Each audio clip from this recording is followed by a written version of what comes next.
Welcome sa Dries TV. Kung interesado ka sa ganitong news, huwag kalimutang isubscribe ang ating YouTube channel. Maraming salamat! Welcome po ulit sa ating panibagong update tungkol kina Kim and Paolo Abilino. Sa bawat update natin, tatalakayin natin ang mga pinag-uusapan sa mundo ng social media tungkol kina Kim and Paolo Abilino. Kaya naman kung hindi pa po kayo nakasubscribe dito sa ating channel nako, i-click nyo na po yan and isama nyo na din ang bell button.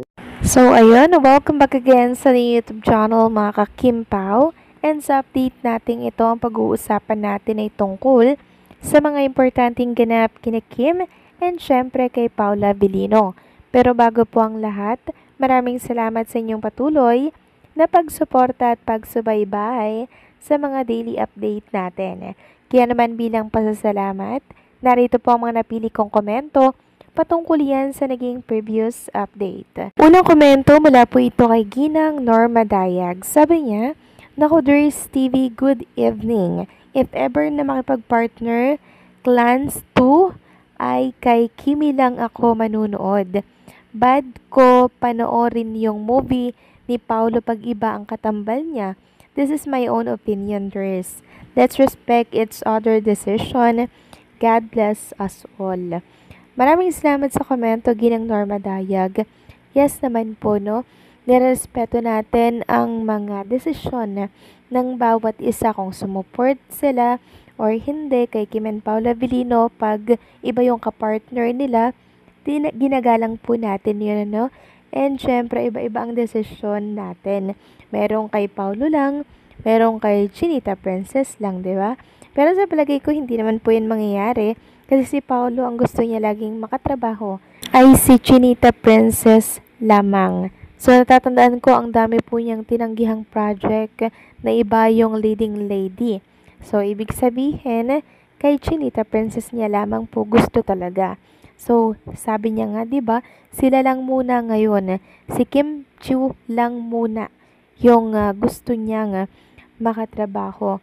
And hopefully mga ka-Kim Pao, si Kim Chiu din po yung last na magiging leading lady niya dito po sa showbiz industry. Kasi ang sunod nun, syempre, hopefully, ay kasala na po ni Kim and Paolo Abilino.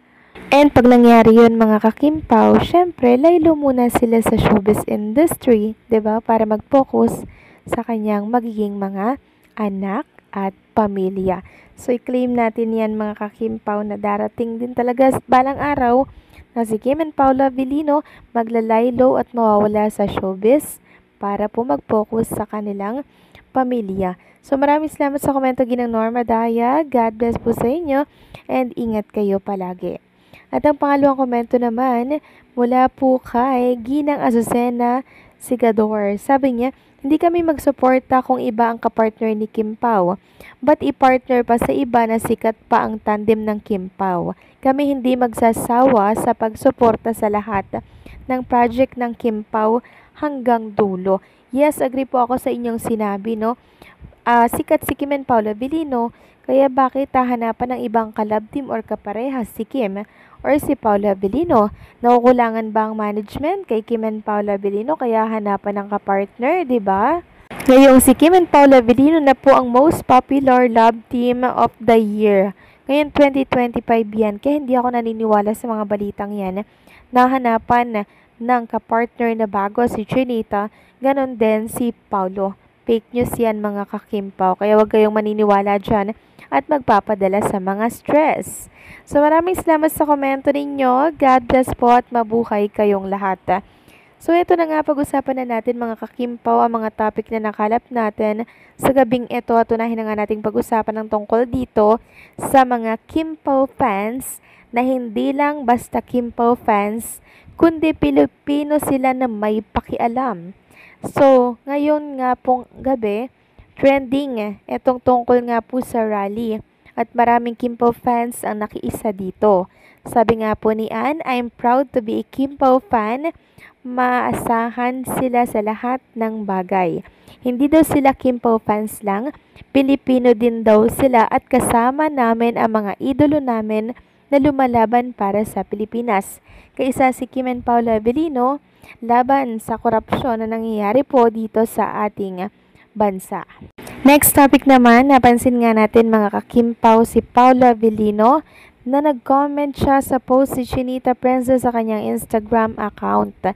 Sabi po ni Paula Avellino, 100% agree po siya sa binitawang salita ni Chinita Princess kanina, laban po yan sa korupsyon. So, suportado po ni Paula Avellino si Kim Chiu, syempre sa mga laban na gusto niya pong mapagtagumpayan. Sana nga mapagtagumpayan na natin itong laban ng Pilipinas, which is itong korupsyon. Makulong ang dapat makulong, mahuli ang dapat mahuli at panagutin ang may sala.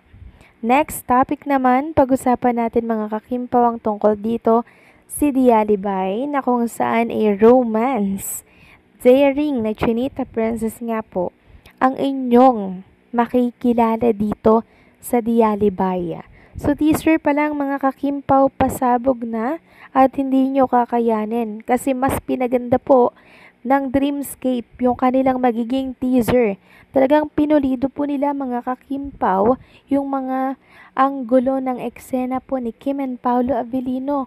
Sabi nga po dito, ABS-CBN announced the new series yesterday through an investigative style photo reel that featured Kim and Pao in character with their new look, a daring Kim with short and curly hair, and a rebellious-looking Paolo with a messy hairdo. The intriguing photo was also scattered with bloodstains and pile of police files.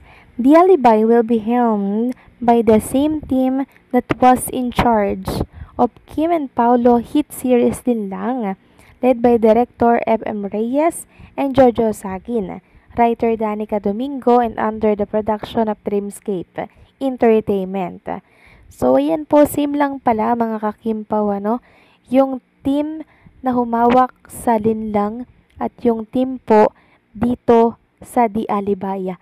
So, ibig sabihin, mas hihigitan pa talaga ng team Linlang noon yung mga kaganapan sa Linlang nitong Di Alibay. Naku, grabe to mga kimpaw ha. Kasi romance po eh. So, ibig sabihin, merong eksena si Kim and Paolo Avellino na super daring mga kakimpaw. And I'm sure kikiligin po ang lahat ng mga fans dito po sa role ni Kim and Paolo Avellino. Suspense, iiyak, tatawa na naman kayo dito. And syempre, kakabahan ng bonggang-bongga. Kaya antabayanan nyo po yung teaser na ilabas sa mga susunod po na linggo at sana ay matuloy na to mga kakimpaw. Sa dami po ng mga nag-aabang, sana po ay mailabas na, So anong sa inyo dito mga kakimpaw? Please comment down below.